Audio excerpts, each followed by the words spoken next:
देखिए, आप कब सत्य को जान पाएंगे? जब आप जानने का प्रयास करेंगे, आप अपने अंदर इच्छुक होंगे आप सत्य को जानने के लिए, और जब आप सत्य को जानेंगे तब आप पूरी तरीके से आज़ाद हो जाएंगे। और बाइबल कहता है कि मार्ग, सत्य और जीवन मैं हूं। यीशु ऐसा कहता है। इसका मतलब जब आप यीशु मसीह को जानेंगे, वास्तव में आप आज़ाद हो जाएंगे। ये केवल एक कहने की बात नहीं है, ये मैंने अपने जीवन में अनुभव किया है। मैं भी जब जवान था तब मैंने यीशु मसीह को जाना। मैं कक्षा 8 में जब अपनी पढ़ाई को कर रहा था तब मैंने बपतिस्मा लिया, यीशु मसीह पर विश्वास किया और यीशु मसीह के कहने के अनुसार जीवन जीने का निर्णय लिया। तब से आज तक मैं पूरी तरीके से आज़ाद हूँ उन चीज़ों से जो लोग, जवान लोग आज संसार में कर रहे हैं। हालेलुया। जिसको आज जवान लोग आज़ादी समझते हैं, जिसको करने से लोग समझते मैं आज़ाद हूँ, वास्तव में वो एक गुलामी है। वो शैतान का एक आपके ऊपर वार है जो आपके भविष्य को खराब कर रहा है। हालेलुया। सो आपको सत्य को जानना होगा, यीशु मसीह को जानना होगा। वो आपके जीवन को, आपकी फैमिली को आज़ाद करेगा। हालेलुया। सभोपदेशक उसका 12 उसका 1 पद, यहां पे लिखा है, अपनी जवानी के दिनों में अपने सृजनहार को स्मरण रख, याद रख, इससे पहले कि विपत्ति के दिन और वे वर्ष आए जिनमें तू कहे कि मेरा मन इनमें नहीं लगता। इसका मतलब वो समय आएगा कि जिसमें आप खुद ही कहेंगे कि मैं इसमें अच्छे से जी नहीं पा रहा हूं, मेरा मन नहीं लग रहा। आप अपने जीवन से ऊब जाएंगे। कुछ इस प्रकार से सभोपदेशक की किताब बताती है। कहता है कि अपनी जवानी के दिनों में अपने सृजनहार को स्मरण रख। जवानी के दिनों में, जब से आप यीशु मसीह को, जब से आप अपने आप सेंस में आते हैं, आप सोच विचार में बढ़ते हैं, आपको संसार में जानने की समझ हो जाती है, आप समझने के लायक हो जाते हैं, तब से आपको अपने सृजनहार को याद रखना बहुत ही जरूरी है।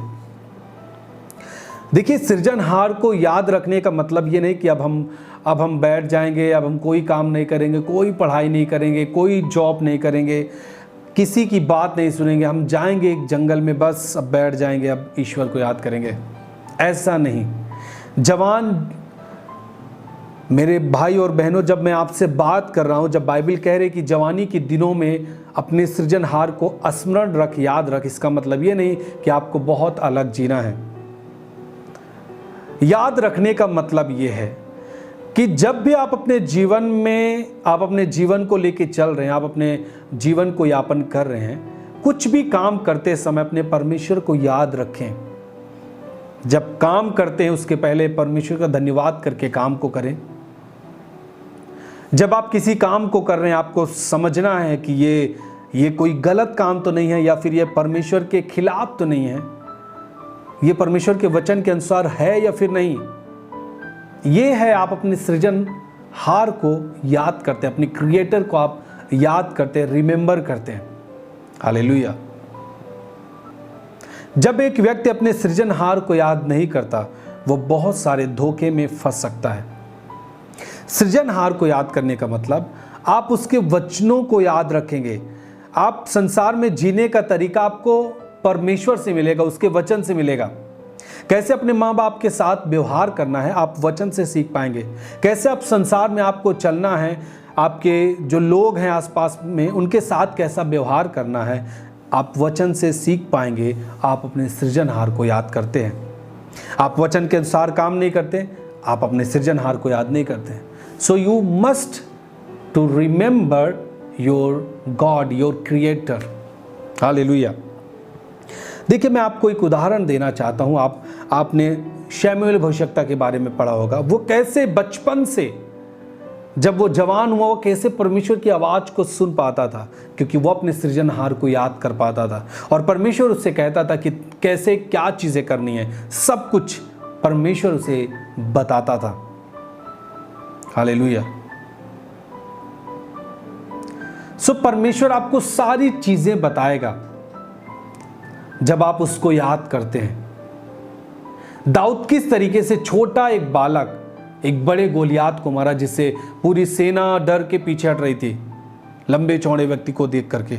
लेकिन एक छोटा सा बालक जो जवान था, जो अपने सृजनहार को याद करता था, उसने गोलियात को मार दिया। हालेलुया। जब आप अपने सृजनहार को याद करेंगे, आप अपने जीवन के सामने अपने बड़े उस गोलियात को आप मार गिराएंगे यीशु के नाम में। हालेलुया। कोई भी कठिन परिस्थिति में आप सामना करने के लिए खड़े रहेंगे, क्योंकि आप अपने सृजनहार को याद करते हैं। आप अपने लाइफ के लिए, अपने जीवन के लिए सब कुछ सफलता में देखेंगे, फलवंत देखेंगे, आशीषों को देखेंगे। क्यों? क्योंकि आप अपने सृजनहार को याद कर पाते हैं। बाइबल उदाहरण है कि बहुत सारे लोग जिन्होंने परमेश्वर को याद रखा, अपनी जवानी के समय उन्होंने परमेश्वर के कामों को अपने जीवन में देखा। हालेलुया। याद रखें, जब आप अपने सृजनहार को याद रखते हैं अपने जवानी के समय में, आप अपने जीवन में परमेश्वर की योजनाओं को समझ पाते हैं, जान पाते हैं। यदि आप अपने सृजनहार को याद नहीं रखते, आप बहुत सारी चीजों को खो देते हैं। आप यूसुफ को जानते हैं, जो याकूब का बेटा था। वो अपने सृजनहार को कुछ इस तरीके से याद करता था, अपने जीवन में उसके वचनों को लेके चलता था, उसको स्मरण रखता था कि उस जवानी के समय में जो लोग आज, जिसे आप लोग आज आज़ादी में जीना कहते हैं, बेविचार को करना आज लोग आज़ादी में जीना कहते हैं, उसके सामने परिस्थिति आई कि वो पोतीपर की पत्नी के साथ बेविचार कर सकता था, उसके साथ सो सकता था। पोतीपर की पत्नी ने कहा मेरे साथ सो, परंतु बाइबल कहता है, आप एक वचन को पढ़ें, उत्पत्ति उसका 39:9, जेनेसिस चैप्टर 39 वर्स 9। वहां पे क्या लिखा है? सब लोग अपने बाइबल को खोलें, जस्ट ओपन योर बाइबल। वहां पे देखेंगे हम क्या लिखा है। जब उसकी पत्नी ने जबरदस्ती उसके साथ किया कि मेरे साथ सो, तब यूसुफ कहता है इस घर में मुझसे बड़ा कोई नहीं, क्योंकि पोतीपर ने सब अधिकार उस यूसुफ को दिया था। उसने तुझे छोड़, यानी उसकी पत्नी को छोड़ करके सारी चीज़ों पे उसको अधिकार दिया था, मुझसे कुछ नहीं रख छोड़ा। सो भला मैं ऐसी बड़ी दुष्टता करके परमेश्वर का अपराधी क्यों कर बनूं?